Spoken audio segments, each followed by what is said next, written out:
বেঁধেছেন, ওই যে 4 জোটটা বেঁধেছেন ওনারা কি ওই যে আপনার যুদ্ধ অপরাধী ওদের কাছ থেকে সরে আসতে পারেন না? থ্যাংক ইউ, আর ধন্যবাদ। আরেকটা আপনার প্রশ্ন আছিল যে আপনার এই যে আপনার যে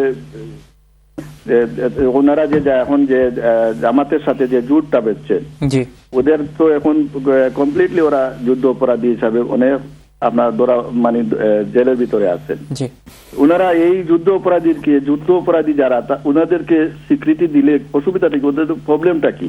যারা যুদ্ধ অপরাধী করেছে, ওনারা একদিকে বলছেন বিচার করেন, আর ওনারা একদিকে বলছেন ওনাদেরকে সাপোর্ট করছেন। ধন্যবাদ, আপনার বক্তব্য অত্যন্ত স্পষ্ট। ধন্যবাদ আপনাকে আপনার কলার জন্য। আমি কলার প্রশ্নের জবাবটা দিয়ে দিই। প্রথমে যে উনি যে প্রসঙ্গে প্রশ্নটা করেছেন, যে আমি বলেছিলাম জাতীয় পার্টির চেয়ার মন্ত্রী ছিলেন জিএম কাদের, যিনি যে উনি কেন এই অবস্থা, মানে যদিও উনি নিজেও স্বীকার করছেন যে মহাজোটের সময় ওনারা কাজ করতে পারছেন না, আসলে দেশের স্বার্থে কোনো ভূমিকা রাখতে পারছেন না, সে কারণে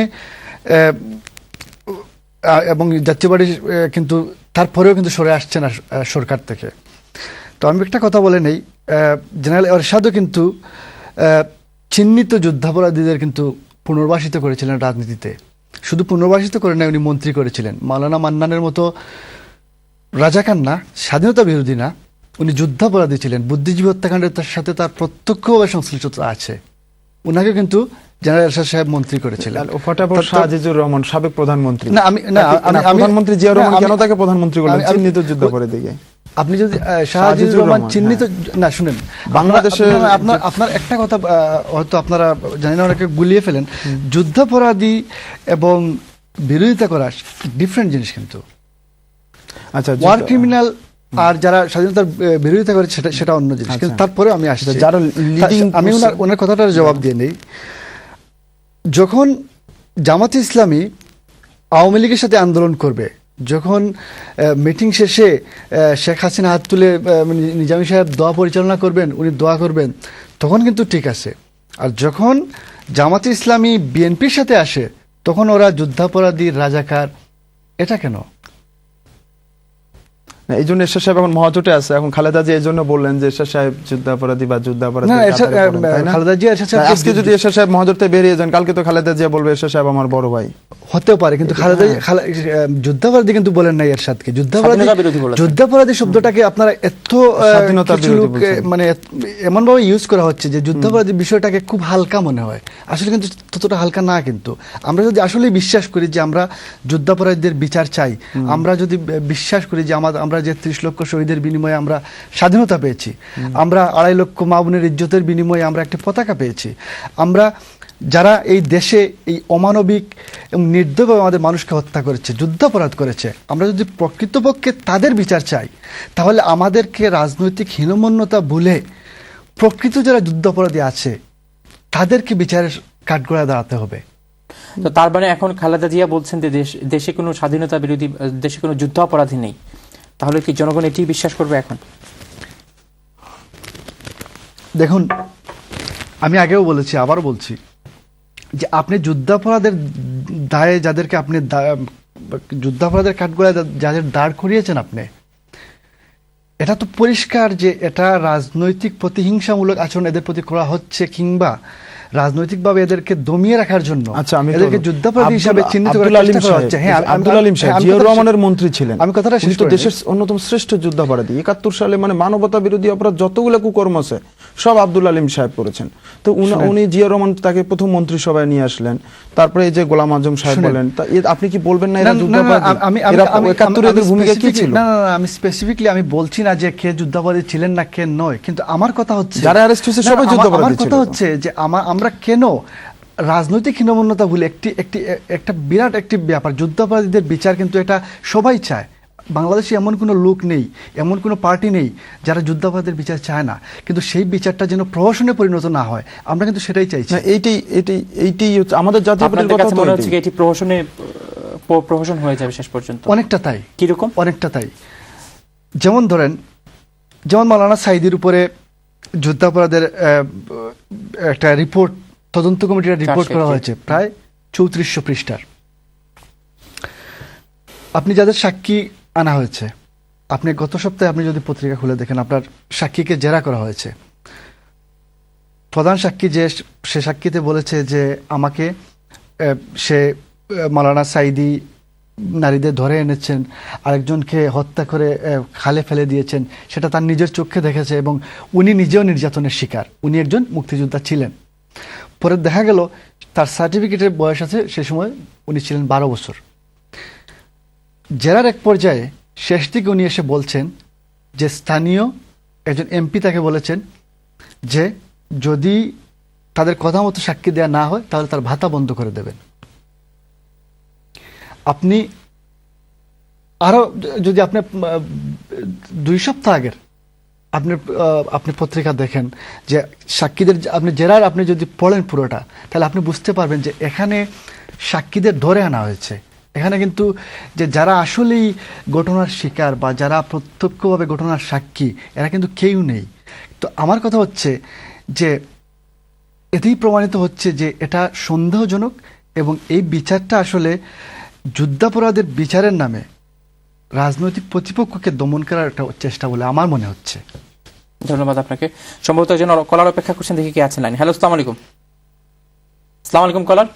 আসসালামু আলাইকুম। ওয়ালাইকুম সালাম, কে বলছেন? আসসালামু আলাইকুম।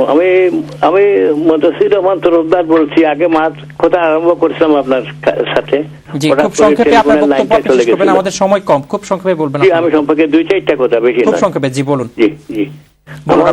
আপনার গত সোমবারে একজন ভদ্রলোক আলাপ করছেন আপনাদের সাথে, জি, যে মিসবাহুর রহমান চৌধুরী উনিও রাজাকার, ওনার পিতা আব্দুর রহমান চৌধুরী উনিও রাজাকার। জি, কিন্তু ওনারা তো রাজাকার নয়, কারণ উনি মুসলিম লীগার ছিলেন, মিসবাহুর রহমানের আব্বা।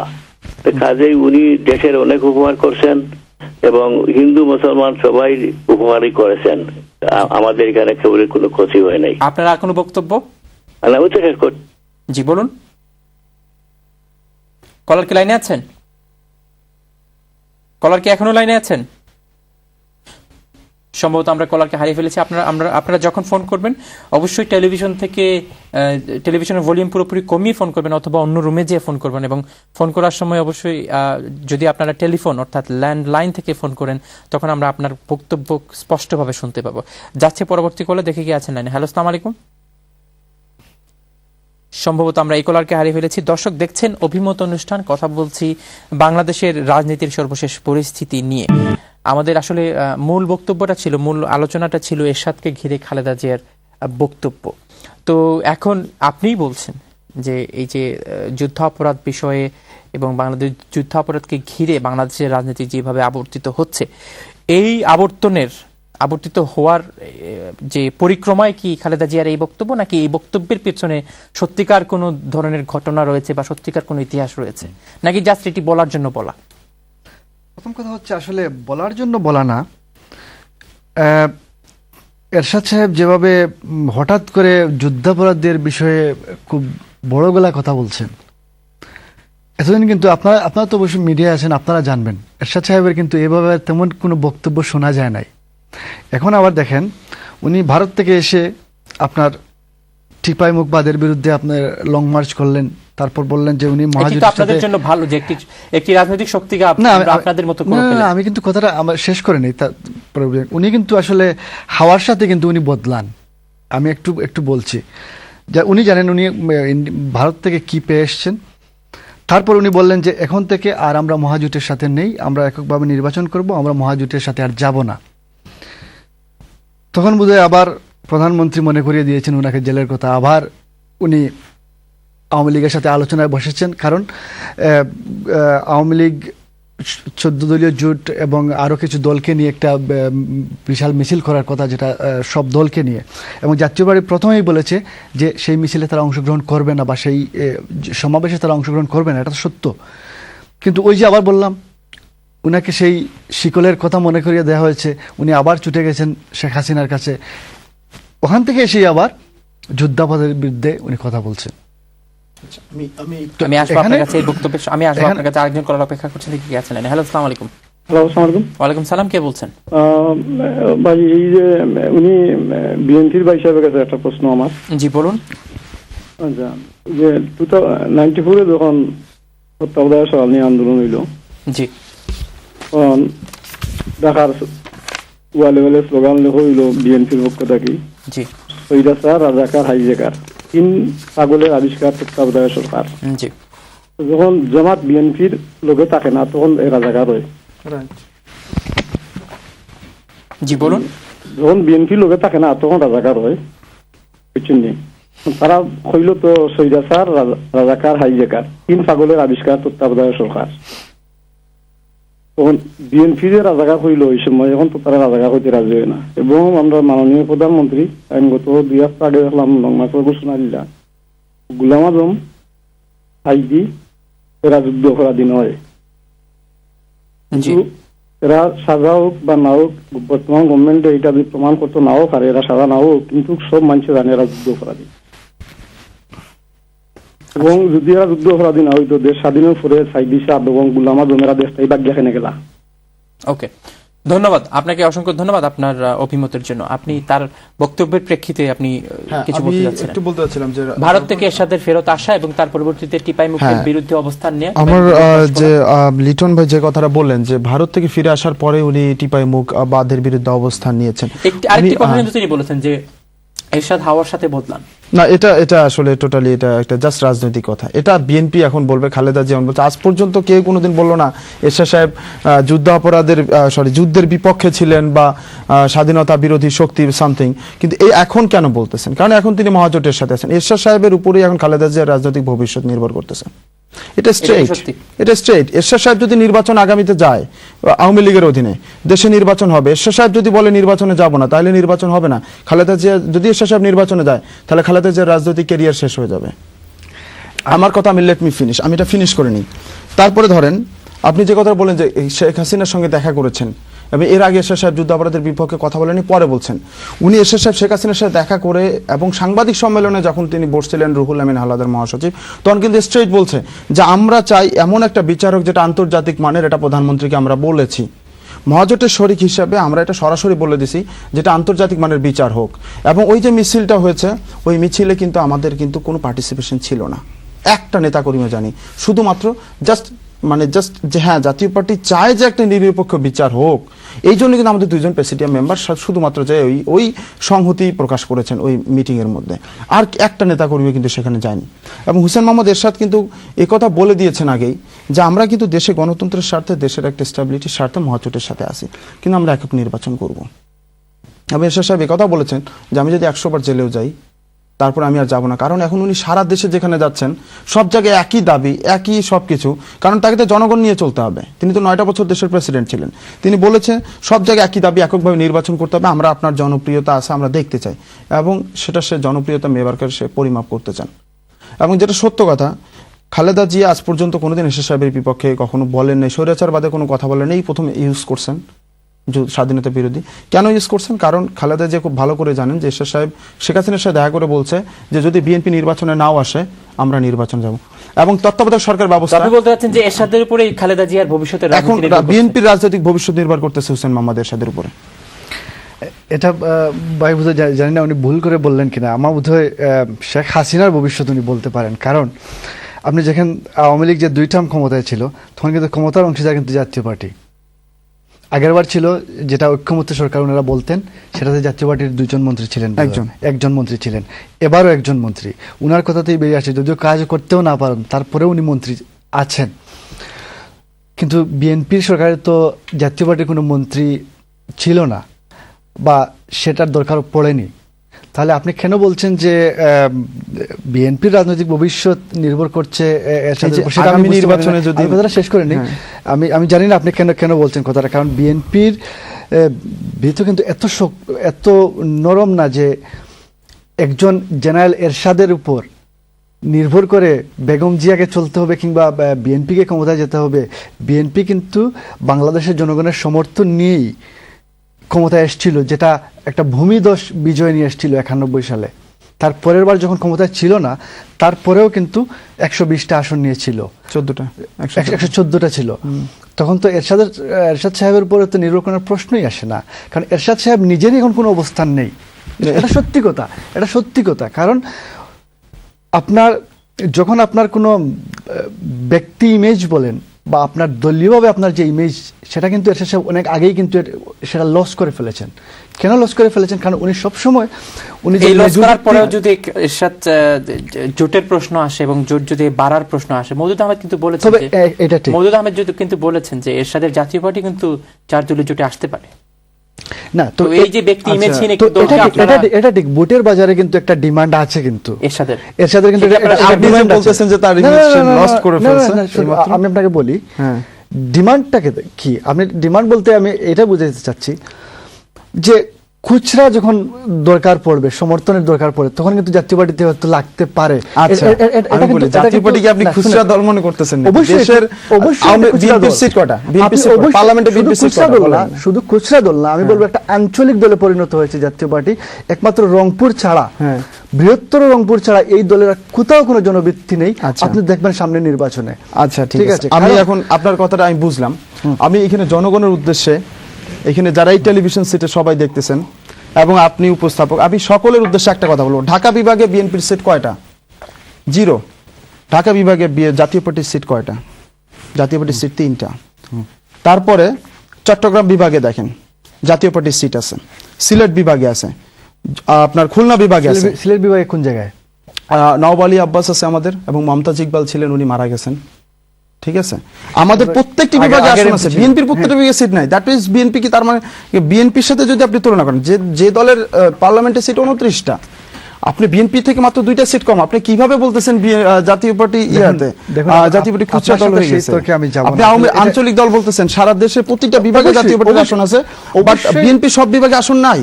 জাতীয় পার্টি অবশ্যই একটা আঞ্চলিক দল, এবং সেটা শুনেন না, আপনি বলতে পারেন, কারণ আপনি একটা দল করেন, আপনি সেটা আপনি আপনার দলকে বলবেন, আপনি আপনার দলকে সাপোর্ট করবেন, সেটা ভালো কথা, এটা আমার কোনো আপত্তি নাই।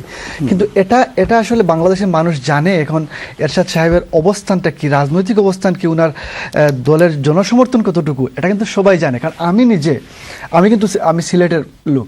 হ্যাঁ, আমি যখন 91 সালে আমি জাতীয় পার্টির যে অবস্থা দেখেছিলাম, এখন বোধহয় একটা কর্মীও খুঁজে পাওয়া যাবে না। ধন্যবাদ আপনাদের দুজনকে আমাদের আজকের এই অনুষ্ঠানে মূল্যবান সময় দেওয়ার জন্য। আমাদের 2,500 গাড়ি নিয়ে যে রোড মার্চটা হলো, আপনি কি বলতেছেন? 2,500 গাড়ি আপনি ঢাকা থেকে ভাড়া করে নিয়ে গেলে তাইলে কি মানে এটা সিলেটে যে জনসভা হয়ে গেল, যে বিশাল বিশাল জনসভা হলো আলিয়া মাদ্রাসা মাঠে, এবং আপনার যে আপনার ইয়াতে কোথাও এটা জকিগঞ্জে, এই যে মানুষগুলো, আপনি কি বলবেন এরা কি আপনার আপনি কি মনে করেন তার মানে যে জাতীয় পার্টির সমর্থন খুবই বেড়ে গিয়েছে? তার মানে আপনি বলতেছেন ঢাকা থেকে খালেদা জিয়া গাড়ি ভাড়া করে তার মানে কি সারা দেশ সফর করতেছেন নাকি? বেগম জিয়ার সমর্থন কতটুকু বা বিএনপির সমর্থন কতটুকু সেটা কিন্তু দেশের মানুষ জানে। শুনেন, হুসেন মোহাম্মদ এরশাদ কি জিনিস, এটা তো সারা দেশবাসী এবং ওয়ার্ল্ডে জানে। এজন্যই উনি কিন্তু হয় বিএনপি যতদিন উনি রাজনীতি করবেন, উনি কিন্তু বিএনপি বা আওয়ামী লীগের লেজুর ভিত্তিক রাজনীতি উনি করে যাবেন। উনি এককভাবে, আপনাকে বলি, এককভাবে উনি কখনো ক্ষমতায় যাওয়ার উনি স্বপ্ন দেখেনও না। আর কি মানে বিএনপি এককভাবে যাওয়ার স্বপ্ন? আমি সেটা বিএনপি জামাতকে ছেড়ে দেয় না কেন? যুদ্ধ অপরাধে জামাতকে ছেড়ে দেয় আজকে। আমি বিএনপি বলি না, কিন্তু আমাদের সময় যেতে পারবেন না, এটা কিন্তু আমাদের সমস্যা। ধন্যবাদ আপনাদের দুজনকে, ধন্যবাদ দর্শককে, ধন্যবাদ আপনাদের মূল্যবান সময়ের জন্য। দর্শক দেখছিলাম আমরা অভিমত অনুষ্ঠানে কথা বলছিলাম বাংলাদেশের রাজনীতির সর্বশেষ পরিস্থিতি নিয়ে। আরেকটি নতুন বছরের সূচনা হয়ে গেল, এবং সবসময় আমরা যেটি বলে থাকি যে দেশের রাজনীতিতে কিংবা যে কোনো রাজনীতিতেই অবশ্যই ভুল ভ্রান্তি হয়ে থাকে, তবে কিছু কিছু ইতিবাচক বিষয় কিন্তু হয়েছে, যে বিষয়গুলি থেকে আমরা অনুপ্রেরণা নিব এবং ভুল ভ্রান্তি থেকে আমরা শিক্ষা নিয়ে আমাদের নতুন বছরকে আরো সংগঠিত করে ঐক্যবদ্ধভাবে আমাদের জাতি গঠনে আমরা সবাই ছাপিয়ে পড়ব, এই প্রত্যাশায় নতুন বছরের প্রথম অনুষ্ঠান আজকে এখানেই শেষ করছি। সবাই ভালো থাকবেন, সুস্থ থাকবেন, আগামীতে দেখা হবে। আসসালামু আলাইকুম।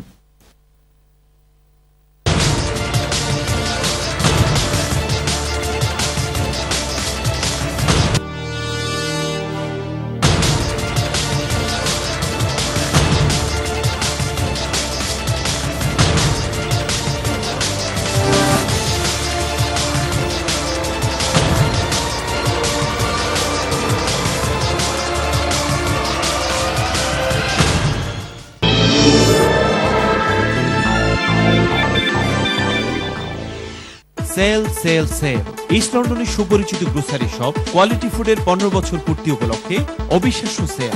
সব ধরনের প্রোডাক্টের উপর সেল চলবে 24 ডিসেম্বর থেকে 1 জানুয়ারি পর্যন্ত। কম দামে টাটকা শাকসবজি, মাছ, মাংস সহ সব ধরনের গৃহস্থালী পণ্যের উপর চলবে এই sale. UK sari and jewellers নিয়ে এলো আকর্ষণীয় ওয়েডিং কালেকশন, নজর কাড়া ডিজাইন ও উন্নত মানসম্পন্ন শাড়ি, লেহেঙ্গা, শেরওয়ানি পাওয়া যাচ্ছে সুলভ মূল্যে। থাকছে মেড টু অর্ডার ফ্যাসিলিটি। এছাড়া আমাদের জুয়েলারি সেকশনে পাবেন আধুনিক ও বাহারি 22 ক্যারেট গোল্ড জুয়েলারি। আজই আসুন আমাদের স্টোরে। UK sari and jewellers, 259 Whitechapel road, London E1 1DB। Phone 0207 375 2801। Kalam solicitor. আমাদের এখানে রয়েছেন মেধার অভিজ্ঞতার সমন্বয়ে বিলেতের সেরা আইন বিশেষজ্ঞ, যাদের সর্বাত্মক সহযোগিতায় আপনারা পাবেন immigration law, family law, commercial litigation, commercial property, conveyancing residential, ডেপ্ট and money advice, civil litigation, landlord and tenant residential, wills and probate, Islamic law বিষয়ে সঠিক পরামর্শ। সেরা আইনজ্ঞের কাছে যান এবং সঠিক পরামর্শ নিন। Kalam Solicitor, first floor, 128 Whitechapel Road, London E1 1JE.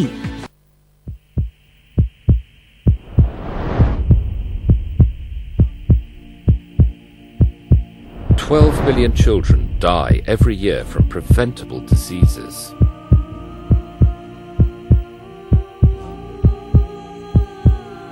Your £3 a month is the vaccine they need.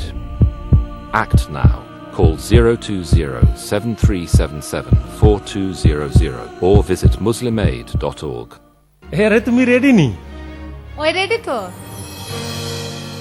ইয়া ইতা কিতা? তোমার মাল আডারে দিকে আমি কইছি যে মাল বেশি হইব। আমি কিছু জানি না, আমার লাগি সারা আমি কোন এখনো যাইতাম না। ইয়া মাবুদ, আমি এখন কিতা করতাম? এখন আপনি ফোন করবেন জেএমজি কে। জেএমজি এয়ার কার্গোর মাধ্যমে 3 থেকে 5 দিনের মধ্যে আপনার লাগেজ পাঠান পৃথিবীর যে কোনো দেশের যে কোনো ঠিকানায়। লন্ডনে একমাত্র আমরাই প্রথম এয়ার কার্গো যারা সিলেট, ঢাকা ও চট্টগ্রামে ডোর টু ডোর ডেলিভারি দিয়ে থাকি। JMG air cargo. London East Bank College understands where you want to go tomorrow. Apart from several demanding courses, LEBC School of Journalism offers a wide range of vocational degrees and other tailor-made qualifications for local students. Join our part-time BBA and MBA with Swansea Metropolitan University at lower tuition fees. We have highly experienced faculty members, outstanding library facilities, modern IT lab, large canteen, affordable tuition fees and unique auditorium for academic and community events. We are now at the heart of the community. Admissions hotline 0207 4810 700. আপনার যদি loan বা credit কার্ডে payment protection insurance থাকে অথবা আপনি loan paid of কইরা থাকেন, contrast claim compensation সহ আপনার থাউজেন্ডস অফ পাউন্ড ফেরত এনে দিতে পারে। ক্রেডিট স্কোরিং কোনো এফেক্ট করে না, আবার ডেট ম্যানেজমেন্টে থাকলেও ক্লেম করতে পারবা। Contrast claim. The Water Lily Banqueting Suite East লন্ডনের প্রাণকেন্দ্রে অবস্থিত। এই প্রিমিয়ার ব্যাংকুয়েটিং সুইটে রয়েছে অভিজাত ওয়েডিং, মেহেন্দি, ওয়ালিমা ও জন্মদিনের মতো বিশেষ দিনগুলো সেলিব্রেশনের অত্যাধুনিক সুবিধা। আমাদের এক্সক্লুসিভ উইকেন্ড সুইটে রয়েছে 700 এবং ক্লিভল্যান্ড সুইটে রয়েছে 1000 সিটিং ক্যাপাসিটি। এছাড়াও রয়েছে গেস্ট কার পার্কিং এর সুবিধা। বুকিং এর জন্য আজই যোগাযোগ করুন। Water Lily Banqueting Suite, 69 to 89 Myland Road, London. Phone 0207 790 2211. The Suits Me big sale starts Saturday 7th of January with suits from $4.99, saris from $4.99, up to 50% off cardigans, kurtas from 99p, up to 70% off kidswear, hijabs from £2.20, shawls from £1, footwear from $1.99 and jewellery from just 20p. So why not log on to suitsmeonline.com or visit one of our shops in Glasgow, Blackburn, Birmingham, Bradford, Halifax, Sheffield, Luton, Ilford or Manchester. বাঙালিদের প্রাণকেন্দ্র white চ্যাপেলে একেবারে নতুন ধারণা নিয়ে এলো Bombay plaza. একই ছাদের নিচে 13টি ভিন্ন ধরনের পণ্য ও সেবামূলক প্রতিষ্ঠান আছে। শাড়ি ও সালোয়ার কামিজের দোকান, মিষ্টি, পান, সুগন্ধি, money transfer, travels, mobile phone accessories, cafe এবং জুয়েলার্স। আপনার সব প্রয়োজন একই স্থান থেকে সেরে নিন। Bombay plaza, 265 Whitechapel Road, London E1 1BY. Are you looking for a Sharia-compliant way to save money without earning interest? Islamic Bank of Britain helps you profit from your savings while remaining true to Islamic principles. We invest your deposits in home purchase plans and other Sharia-compliant investments to generate a profit, which we then share with you.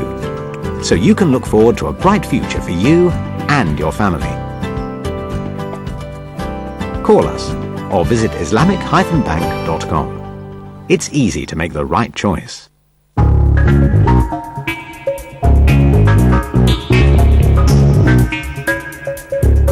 আলাইকুম ভাবি, ভালো আছেননি? ওয়ালাইকুম সালাম। জি বালাই। আমার দুস্থ কয় তাই তো ক্যাবিং হয়ে গেছে। ইটা কিতা কেবিন তো গেছুন, শুনলাম তাম গাড়ি অ্যাক্সিডেন্ট হইতে ফানোর মতো সেফট হয়ে গেছে কি কেবিন কো গেলা গিলা আপনি প্রেস্টিজের শুনছেন নানি? ওই ওই তার বাঙ্গা গাড়ি লয়ে গেছে আর তার মানে নয়া গাড়ি দিছে তাই তো লগে লগে কাম আসামক কথা। Prestige, the name you can always trust.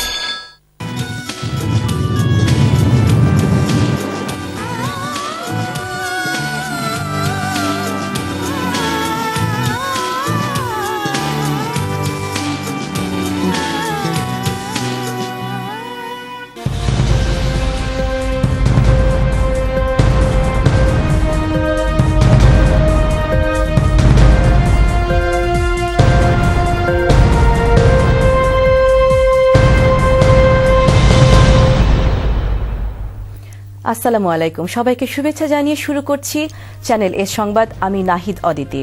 প্রথমেই যথারীতি সংবাদ শিরোনাম। চলতি 2012 সালে নন ইইউ দেশ থেকে ইমিগ্রেশনের সংখ্যা কমলেও তা সরকারের ঘোষিত টার্গেট পূরণে ব্যর্থ হবে, রিপোর্ট আইপিপিআর এর। ব্রিটেনের ব্যবসা, অর্থনীতি ও সেবা খাত সব ক্ষেত্রেই 2012 হবে আরও কঠিন, আরও চ্যালেঞ্জিং, বললেন বাংলাদেশি বিশিষ্টজনেরা। দূরপাল্লার দুটি মিসাইল পরীক্ষা চালালো ইরান, শহর থেকে সেনা গুটিয়ে নিয়েছে সিরিয়া, জানালেন আরব লীগ মহাসচিব নাবিল এল আরাবি। এবং জ্বালাও পোড়াও এর পরিবর্তে শান্তিপূর্ণ কর্মসূচির মাধ্যমে সরকারের পতন ঘটানোর আশাবাদ বেগম জিয়ার। গুম খুনের মাধ্যমে দেশে অস্থিতিশীলতা সৃষ্টির অভিযোগ। এবারে বিস্তারিত। চলতি 2012 সালে ব্রিটেনের নন ইইউ দেশ থেকে আসা ইমিগ্রেন্টদের সংখ্যা কমে যাবে। ব্রিটেনের শীর্ষস্থানীয় থিঙ্ক ট্যাঙ্কের মতে সরকারের নতুন নীতিমালা অনুযায়ী ইমিগ্রেশন হ্রাস করা হলেও তা সরকারের ঘোষিত টার্গেট পূরণে ব্যর্থ হবে। তবে সরকার বলছে বিদেশি স্টুডেন্ট এবং ফ্যামিলি মাইগ্রেশনের ওপর আরও কড়া বিধিনিষেধ আরোপের মধ্য দিয়ে তারা তাদের ঘোষিত লক্ষ্য পূরণের পথে রয়েছে। বিস্তারিত থাকছে ডেস্ক রিপোর্টে। বিদায়ী বছরের শেষ দিকে হিথ্রোর নতুন বর্ডার কন্ট্রোল পরিদর্শনে গিয়েছিলেন প্রধানমন্ত্রী ডেভিড ক্যামেরন। কনজারভেটিভ ইলেকশন ম্যানিফেস্টোতে রাখা প্রতিশ্রুতি অনুযায়ী ব্রিটিশ প্রধানমন্ত্রী নন ইইউ দেশ থেকে ইমিগ্রেশনের সংখ্যা বছরে 100,000-এ নামিয়ে আনার চেষ্টা করছেন।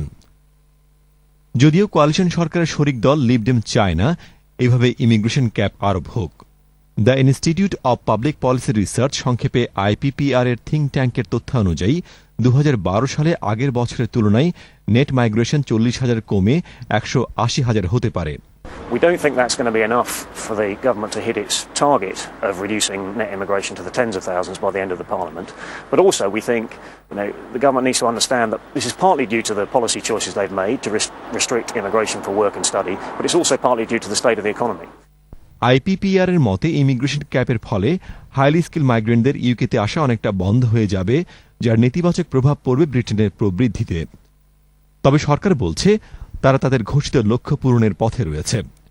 It's like turning around an oil tanker. And on the IPPR's own projections, the IPPR, no friend of this government, we will have knocked 70,000 off what was a rapidly rising total over the first 2 years of this Parliament. So that shows that the decisive action that we took in our first year in office is just beginning to bear fruit. Immigration মিনিস্টারের দৃঢ়তা থেকে বোঝা যায় সরকার মাইগ্রেশনকে 100,000-এর নিচে রাখতে কতটুকু সচেষ্ট। তবে অনেক বিশ্লেষকের মতে ইস্টার্ন ইউরোপের দেশগুলোর জন্য বর্ডার উন্মুক্ত রেখে নন ইউ দেশ থেকে ওয়ার্কার আনার পথ বন্ধ করে দিয়ে ব্রিটিশ অর্থনীতির লাভ হবে না। শহীদুল ইসলাম সাগর, চ্যানেলস নিউজ ডেস্ক। ক্রিসমাসের ছুটি কাটিয়ে কাজে নামতে যেয়ে নতুন করে রেল, টিউব, বাসের ভাড়া বৃদ্ধির মুখোমুখি হচ্ছেন যাত্রীরা। সোমবার থেকে ভাড়া 11% পর্যন্ত বাড়ানো হয়েছে বলে জানিয়েছে ওয়াচডগ প্যাসেঞ্জার ফোকাস। এতে অসন্তোষ প্রকাশ করে সংস্থাটির নির্বাহী কর্মকর্তা অ্যান্টনি স্মিথ বলেছেন, ভঙ্গুর ও অযোগ্য ইন্ডাস্ট্রির জন্য যাত্রীদের লাগাতার পে করা অনুচিত। জানা গেছে সিজন টিকেটের মতো নিয়মিত ভাড়াগুলোর ক্ষেত্রে গড়ে 6% পর্যন্ত ভাড়া বাড়ানো হয়েছে। Association of train operating companies জানিয়েছে, ভাড়া থেকে উত্তোলিত অর্থ যাত্রী সাধারণের উন্নত সেবায় ব্যয় করা হবে। কয়েকটি নির্দিষ্ট এলাকায় গত বছরের গড় ভাড়া বৃদ্ধির তুলনায় উচ্চ হারে ভাড়া বেড়েছে বলে জানিয়েছে প্যাসেঞ্জার ফোকাস। চেস্টার অ্যান্ড ক্রুতে বেড়েছে 10.6%, পোর্ট টালবট, পার্কওয়ে এবং সোয়ানজিতে বেড়েছে 8.7%।